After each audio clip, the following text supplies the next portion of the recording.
नमस्कार मंडळी, मी पूनम नगरकर तुमचं रुचकर महाराष्ट्रामध्ये मनपूर्वक स्वागत करते। दिवाळी म्हटली तर गोडधोडाची रेलचेल असते। आज आपण बनवणार आहोत एकदम खास आणि पारंपरिक सगळ्यांच्या मनात घर केलेली करंजी। खमंग सोनेरी रंगाचा कवच, आतून गोड सारण म्हणजे काय एकदम अफलातून। 2 वाट्या आपण मैदा घेतला आहे, खोबरं घेतलं 1 वाटी, अर्धा वाटी आपल्याला पिठी साखर घ्यायची आहे आणि अर्धा वाटी रवा, ड्रायफ्रुट्स घेतले आहेत आणि इलायची पावडर घेतली आहे। मोहन आपण गरम केले तुपाचं, तर आपण आता हे याच्यावर टाकून सर्व एकत्र करून मळून घेणार आहोत। हे अशा प्रकारे आपण एकत्र करून घेणार आहोत। तूप सर्व आपण एकत्र लावलेलं आहे, व्यवस्थित मैद्याला व्यवस्थित पीठ लागलेलं आहे। तर आपण आता मळून घेऊया पाणी टाकून। 1 वाटी आता सध्या आपण पाणी घेतलेलं आहे, जर आपल्याला लागेल अजून थोडंसं तर वरतून टाकून घेऊया। पीठ मळून घ्यायचं आहे, जास्त सॉफ्ट नाही करायचं आपल्याला। आणि आता आपण याला झाकून ठेवूया, थोड्या वेळ मुरू देऊया आणि तोपर्यंत आपण सारण बनवून घेऊया। तूप घेऊया आपण आधी, 3 ते 4 चम्मच आपण तूप घेतला आहे। ड्रायफ्रुट्स आपण तळून घेणार आहोत, कापले आहेत बारीक, लाल करूया आपण ड्रायफ्रूट। आणि त्यानंतर आपण रवा याच्यामध्ये टाकणार आहोत आणि तो पण मस्त खरपूस असा भाजून घेणार आहोत। आता आपण त्याच्यामध्ये हे खोबरं जे घेतलं होतं ते भाजून घेऊया। खोबऱ्याचा कलर पण असा थोडासा लालसर आला पाहिजे आणि त्यात आपण इलायची पावडर पण टाकणार आहोत थोडी।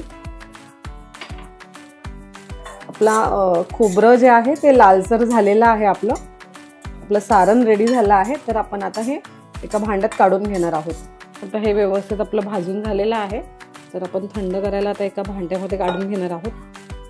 थंड झालंय ऑलमोस्ट आपलं सारण। आता त्यात आपण साखर टाकून घेणार आहोत। साखर तुम्ही किती गोड खातात त्याच्यावर पण डिपेंड आहे। तुम्ही जास्त गोड खात नसाल तर साखर थोडी कमी केली तरी चालेल। पिठी साखर आपण इथे वापरली आहे।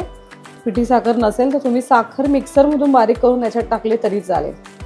आणि गरम सारणामध्ये आपल्याला पिठी साखर टाकायची नाहीये, नाहीतर मग त्याला पाणी सुटेल। आपल्याला थंड करायचे ऑलमोस्ट सारण, मग त्याच्यानंतर आपल्याला पिठी साखर टाकायची। हे बघा, अशा प्रकारे पिठी साखर पूर्ण त्या सारणाला लागून जाते। पीठ आपलं मुरलेलं आहे मस्त, तर आपण परत त्याला एकजीव करून घेणार आहोत। त्याच्यानंतर आपल्याला तूप घ्यायचं आहे 2 ते 3 चम्मच। 2 चम्मच आपण मैदा घेतलाय या तुपामध्ये आणि अशा प्रकारे आपल्याला पेस्ट करून घ्यायची आहे सर्व एकत्र। आणि त्याच्यानंतर आपण लाटायला घेऊया। 2 भाग केलेत आपण, जे पीठ मळलं होतं त्याचा। एक चपातीसाठी आपण नॉर्मल घेतो त्याच्यापेक्षा मोठा उंडा घ्यायचा आपल्याला आणि तो अशा प्रकारे पोळी लाटून घ्यायची आपल्याला। आणि हे जे बनवलेले आपण हे याच्यावर असं पातळ अशी लेयर आपल्याला लावून घ्यायची आहे। तर हे अशा प्रकारे आणि एकत्र करून असं गोल करून घ्यायचं आहे। त्याच्यानंतर आपल्याला अशा प्रकारे लाट्या बनवून घ्यायच्या आहे, गोळे बनवून घ्यायचे आहेत, ज्याच्याने आपल्याला याच्यावर कपडा झाकायचा आहे। आपल्याला कपडा झाकून ठेवायचा आहे, नाहीतर थोडंसं कडक होऊन जातील। आणि ही जी गोळी घेतली होती आपण लाटी, ती अशी दाबून लाटून घेणार आहोत। थोडासा मैदा टाकायचा आपल्याला।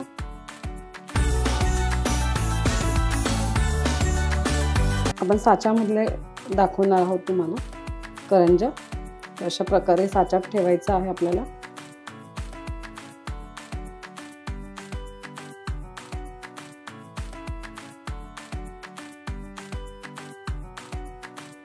अशा प्रकारे आपल्याला पुढे ठेवून घ्यायची आहे आणि सारण त्यात भरायचं आहे आपल्याला।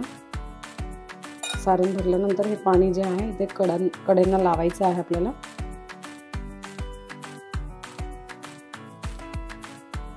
आणि मग हा जो पदार्थ आहे असा बंद करून घ्यायचा आहे आणि मग त्याच्यावर हे पॅक करायचं आहे। बघा, करंजी आपली रेडी झाली आहे। हळूवार त्याला काढून व्यवस्थित हे बंद आहे का चेक करून घ्यायचे आणि एका कपड्यामध्ये ठेवायचं आहे। आपण साच्याच्या साह्याने बघितलं, पण ज्यांच्याकडे साचा नसेल त्यांनी कशी बनवायची तर ती बघूया. साच्यामुळे थोडंसं सारण जास्त जातं आपलं, आणि जेव्हा असं बनवत असतो आपण तेव्हा थोडं सारण कमीच टाकावं लागतं. अशा प्रकारे सारणाला आकार देऊन द्यायचा आणि पाण्याचा बोट थोडासा करंजीच्या आकाराचा असा पाण्याचा बोट लावून घ्यायचा. त्याच्यानंतर हे असं बंद करून दाबायचं, पूर्ण दाबून घ्यायचं हे तोंड सगळं, आणि करंजीच्या चम्मचने पूर्ण हे मध्ये घ्यायचं नाही आहे जास्त, कॉर्नरलाच आपल्याला हे फिरवायचे आहेत चम्मच जो आहे. आणि अशा प्रकारे आपली हाताने आपण विदाउट साचा आपण करंजी बनवली आहे.